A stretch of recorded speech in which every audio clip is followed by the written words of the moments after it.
Hello, hello, hello! Welcome to Audiotree Live. It is October 10th, 2023. And as always, I am your host, FINGY. Before we get into today's super awesome session, which I have a personal bias I'm extremely excited for. Before we get into all of that, I urge you to subscribe to our YouTube channel, stay up to date with everything we got going on in the studio. With that, we're on every single streaming service, Spotify, Apple Music, Tidal, you name it, we're there. Listen on the go and have some fun with us. But without further ado, I am privileged to introduce an eternal student of song and sound. We got Gum in the studio today. So whenever you're ready, let's rip. Cool, all right. 2.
Elafonissi.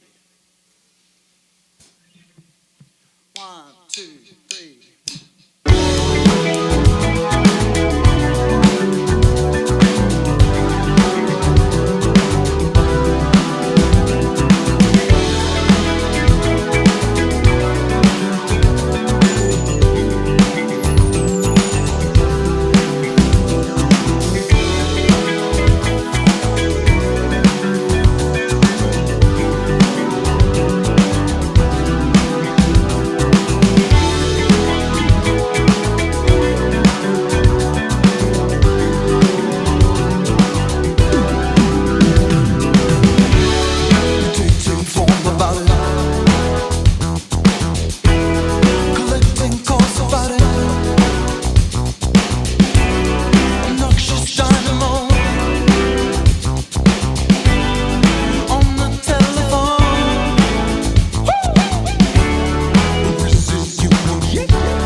Amazing, amazing. All right, let's start this off. Let's address the elephant in the room, or 3 elephants in the room. Yeah. We got Gum going, but we also got a couple projects on the side. We have sure. Pond, we have Tame Impala, to name a couple outlets. Yeah. So you can correct me if I'm wrong, but I'm getting the vibe that you have more than a couple creative bones in your body.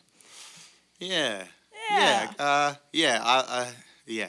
Sure, I'll take it. I had to do the math for a second just to make sure. But They're not all my personal outlets, but Totally. but I like to help people with their other stuff too. Yeah, one might say you play a decent role in Sure, all 3. But I was wondering, as far as, taking this creative input or creative downloads, when it comes to feeding it into your projects, do you feel as though you have trouble deciphering what ideas to feed into which project? Do you feel as though you have kind of a flow state equilibrium of getting creative input and easily flowing it out? Where does that threshold kind of lie for you? Well, Tame Impala, I don't really write stuff ever. Back in the day, I did a little bit, but with Pond and the Gum project, I used to find it hard to decide what to use ideas for, and I'd try and save things for other little for future records, But I find that's it's not a very good idea to save stuff, because you sort of you've got to work on it while you're still excited about it, I would try and delegate too much and it would stress me out back in the day. And now it's just like whatever record we're working on. So now that that's done, we're doing a Pond one, and then everything I come up with I use for that. And also you sort of know what your friends, because Pond's really collaborative, you sort of want to do stuff that you know that your mates are going to enjoy working on too. And I know their taste so well. I know when I come up with something if it's going to appeal to them or not. Yeah. But then you try and show them everything, because sometimes they surprise you and they're like, I actually really like that, or I actually don't really like that at all, Right. And you thought you had them locked in. Totally. No, sometimes it's the throwaways that actually end up being Totally, exactly what you need. Yeah, you can't predict. Yeah, and so you're saying that, it kind of comes at the pacing of, obviously, don't shelf your ideas. You kind of want to jump on them as they occur. And if you're focusing on, let's say, Pond, for example, you're going to feed that into Pond, or it's kind of open format for everyone you collaborate with, and then whoever kind of bites on what you're feeling is where you pursue? I guess so, yeah. I like being fully invested in whatever the project is at the time. Yeah. Like, it seems like there's a lot of stuff going on and hands in pies. Is that the expression? But it's not really, because it's like I won't be making this at the same time as a Pond record. Right. That would just be too hard to sort of compartmentalize. So it's like a cap at a time. Yeah, exactly. Yeah. And it's great just because people are so, everyone's got their own other things on. People have regular jobs too. None of the bands just go full time, Yeah. So we just dip in and out of Pond. James and I just made the Pond record with the other guys. Exciting. Yeah, no, it's sick. Yeah, it's just trying to keep it all going, Yeah, totally. And when it comes to psychedelic rock, pop, electronic-esque music, what I find so joyous about it is that there's so much room for experimentation and instrumentation and sounds and mixing and whatnot. So the concept of production and reduction, right? Do you typically approach, and I guess it could vary project to project, but if there is a general answer, do you approach producing / recording your music from an idea stance of, okay, I'm going to throw everything I got in, or everything that I feel like I want to put in, and then once we capture our first demo, shall we say, do you chisel that sonic marble until you kind of shape out what you like? Or are you more meticulous in the sense where you dictate and choose what instrumentation, what sounds you're going to use even going into executing that idea, so that you're left with only what you need? Yeah, I'd say usually it's the first one. It's I'll put I'll throw all the paint at the wall. Yeah. And then move it all around till it makes something that I like. But with this one a bit more, which I think why I like it more than the previous records, we couldn't do as much recording in the pandemic. So I wrote more of it and thought about the arrangements and the instrumentation and stuff more in my head more than ever. Yeah. Because normally you just, as soon as you have an idea, you record it. And then, so I like to think that I sort of worked on it. I can't think of a better word than intellectual. I've thought about it for once, for a long time before I started recording, which I think made a difference, that extra bit of care and thought. Totally. Rather than just immediately smearing all the paint around from the get-go. Yeah. So I might try and do that more. I'd like to try and do more stuff like write the songs, play them with a band and then record them and then do the paint smearing.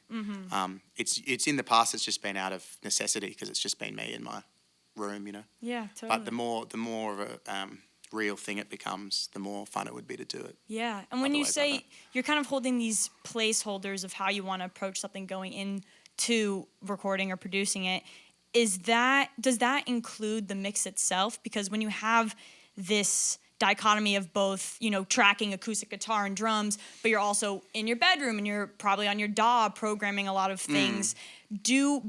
In that process that you're talking about, are you considering before you track out or, sequence out what you're about to do, in the placeholding process, are you also making space for how you want it to sound, how you want your sounds to be processed? Yeah, definitely. Although I find that you go in with a big grand idea of the type of mix or production it's going to be, and then just the fact that your room sounds like how it does, or it's your friend playing drums or whatever it is. Say you're it's going to sound like it's going to sound like a Ramones record, early 70s and really dead and or whatever, but your drums just don't sound like that. So you end up mixing it not like that because you're trying to put a square in a circular shaped hole. So often the recording that you get dictates, today, the way that it sounds dictates how the mix comes out because you're just mixing for the sounds that you get. It's quite hard to make stuff sound exactly how you envision it. Totally. Well, when in my shed, Yeah. in my shed out the back of my house with my baffles that I've made myself out of earth wool and plywood, DIY project. DIY baffles, but it just means that it's you sort of get what you get. Yeah, totally. I respect that you leave space for your space to kind of add in to whatever it's going to be. I always think as well that your subconscious is probably coming up with more interesting things than you are, I don't know what the right word is, critically. Same with lyrics, I'll do gibberish and then turn them into lyrics, and it's often more interesting than what I tried to actively write. Yeah. So it's kind of like that with recording, just let it see what, how it eventuates and move it that way rather than trying to do your big plan that you came up with beforehand. Yeah, respect it coming in, have an idea coming in, but then kind of let it flow. You need to have some sort of idea, otherwise, well, actually no, because sometimes you just playing with your synth for 2 hours and then it comes from that. So exactly. It's good to have different ways of coming up with stuff. Yeah, how to approach. Beautiful. Well, I'll stop gabbing. Oh, no, you're right. I want to listen to a couple more tunes. If that's cool. Alrighty.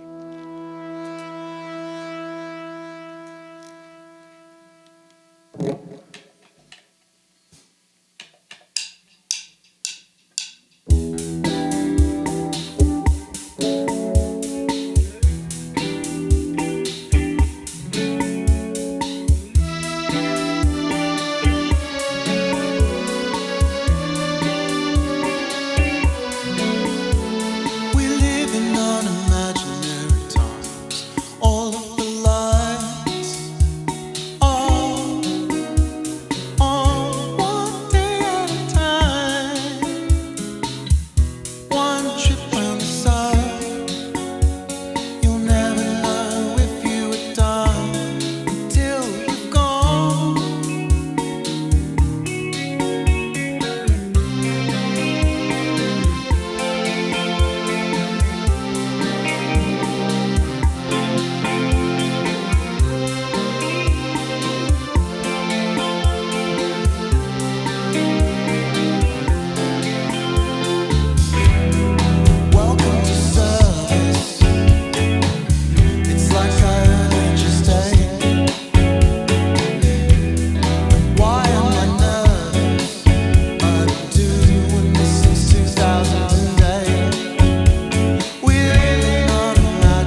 Beautiful.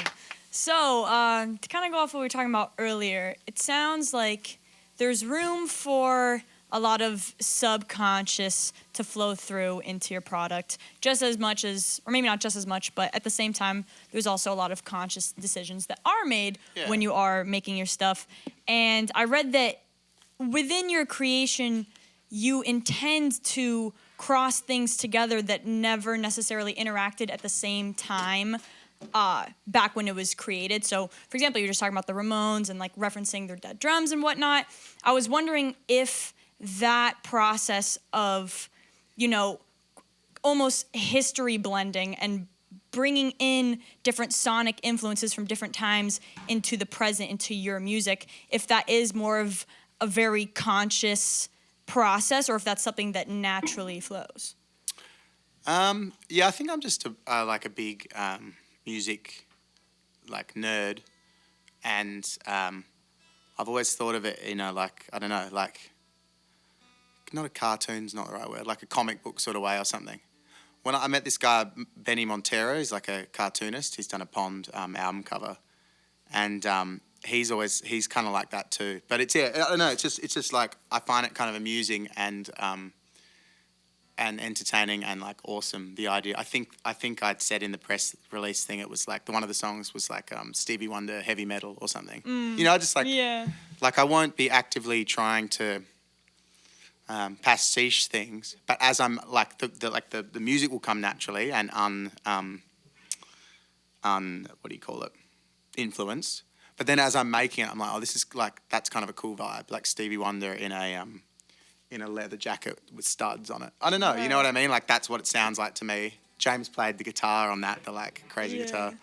And that's just, I don't know, it's just fun and just makes it fun. Like I think with it gets real easy to get kind of like really like serious and emo with music, especially if you're writing about yourself, which I do a lot. So stuff like that makes it seem like it's like, I don't know, more of a party, you know? Yeah, in a way. Totally. Do you think that, I mean, and it can be a balance of both, but do you think you're more trying to reference and pay homage to, you know, this music that you geek out about in your present work, or are you more so trying to use those references to then pioneer a more future sound, or is there kind of a balance between both? I try not to be too I don't know what the right word is, like retro in music making, but at the same time I like don't want to obsess about things not sounding like things that already exist, because I just think that it sort of stifles you. And I try not to think about it like decades of stuff, just stuff that I like, and it's all mixed up on like a giant Spotify playlist in my head, or like actually on Spotify. You know what I mean? Yeah. And it's like you're just colliding things that would like amuse you to collide. I think if you get too hung up on it being like it's kind of like an 80s thing, or it's kind of a that's when you head down that path deliberately and it gets too pastiche. Yeah. Real. But I don't know, all of this stuff, it's like, I guess it's like times like now chatting to you are the only times I actually think about it this actively. You know what I mean? Right, totally. So, yeah, I don't know. The art keeps evolving. Yeah, exactly, yeah. I think if I thought about it this deeply while I was doing it, I'd sort of like freeze and not even know what to make. But it is cool to like try and work out what your process is after the fact. Yeah, it's such a bizarre balancing act of, like you said, like, dang, if I were to like really sit down and analyze it, it could be potentially stifling because you're thinking a little too hard. But then also at the same time, you know, you still will have those placeholders in your mind when you're approaching things so that you can have a path. So it's like this nice little balance. I think anyone that makes anything, if it's like music or art or food or like a sports person or whatever, they're constantly got little references in the back of their head. You know, little plays or things they've eaten before or things, you know. And then the best of those are like permanently stuck in the back of their head. Totally. Constantly like informing what you do. You know, there's like one like Led Zeppelin song that's just permanently just sitting there and I can't ever get rid of it. Yeah.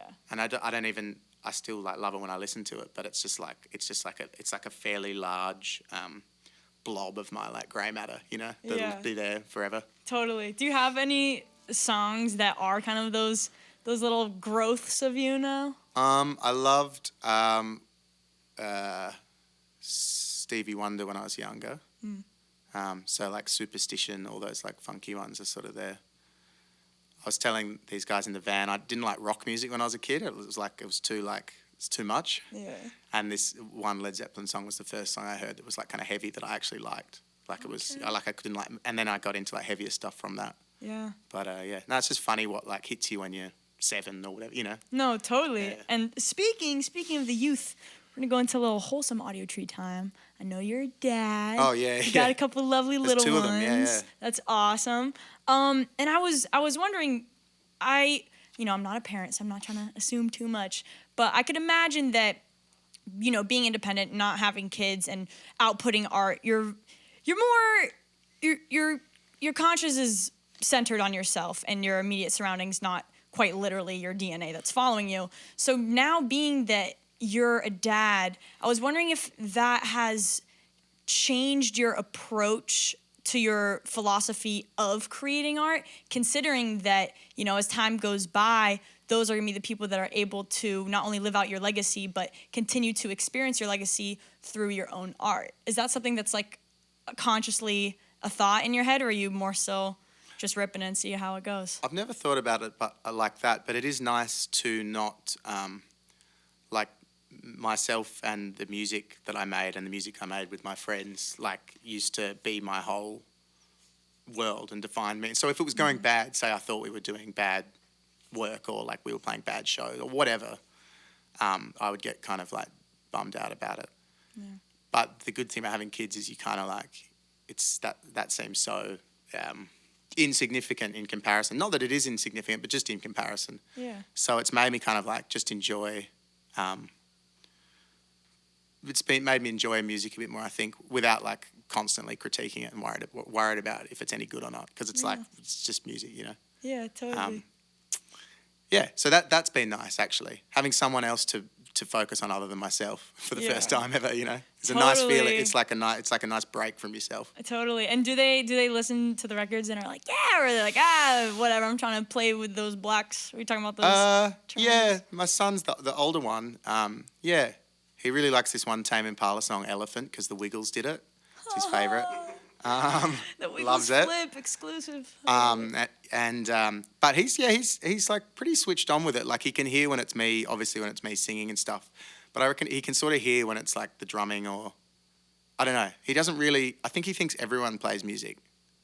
Like everyone plays in a band or everyone, it's just that world. It's all he knows. It's like if your dad's a builder or your mum's a builder, you like think that's just what everyone does. Everyone like builds houses or whatever, So yeah. That's a cool childhood. Yeah, it's fun. I like it. But yeah, he's off Elephant now. What's he into? He got really into I Like to Move It for a while. And he loved Smash Mouth. That whole soundtrack. Love Smash Mouth. It's all Shrek. Shrek and Madagascar. Yeah. Yeah. Well, will.i.am. When I was thinking about like pioneering the sound of the future, will.i.am. is always the one I think about. I don't know if he's tapped into Big and Chunky when Moto Moto comes out. We listened to Big and Chunky a bit, but I sort of vetoed that pretty quickly. What? Put that breakdown. What'd you do? Yeah, I'm sorry, bro. I'm not gonna lie. I've put that in sets. Yeah, I know Big and Chunky. Yeah, it's about the hippopotamus. Hey. Yes, Moto. The hippopotamus date. Yeah. Right. Nah, that got kicked off off the playlist quick. Not the vibe. Okay, so Big and Chunky's a no. Big and Chunky's no. I Like to Move It. I still don't mind. Yeah. Okay, hell yeah. I'm glad I know this now about you. It says a lot. Yeah. It says a lot. And before we keep on jamming, I'd love to know who else has joined us today in the studio because it takes a team. We got James Richardson playing acoustic guitar and synthesizers. And we got James Island playing synthesizers and more synths, and we got Scarlett Stevens playing drums. Hey guys! No, when I was saying what's up to you guys in the morning, I was still wake up. It's like I'm James. Okay, go. I'm James. Okay. Oh, there's lots of James. Yeah. But I'm glad to know I'm not delusional, and but y'all share something in common. I'm beautiful. Yeah. Hell yeah! All right, well let's rip a couple more, yeah. All right.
G. It's always the G string.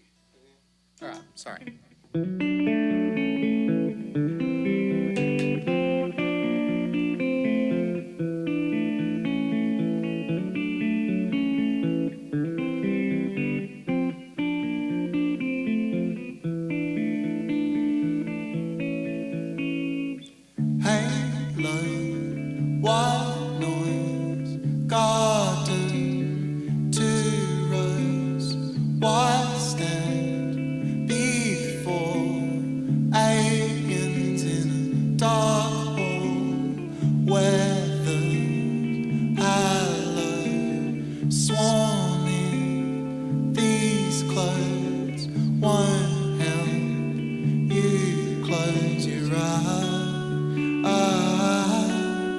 Ah,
Thank you.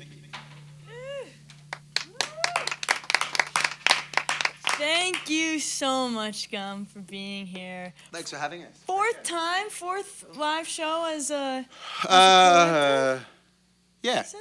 Yep. Fourth. very, very impressive. Yeah, thank to you. say Yeah, it's the been fun. least. Yeah. Thank you for being here. I got a crack team. Hey, Yeah. one might say. Thank you to our crew for doing this, as you always do. We can't do it without you. And thank you guys for watching. We also can't do this without you and your attentive eyes and your open ears. By the time you hear or see this session on YouTube, it's already on all streaming services. So pick your poison. If you want to sit down with a little popcorn, watch the bros shred, you can do that. If you're trying to hit the elliptical, maybe go for a walk around a pond, you can still listen to them. We're there.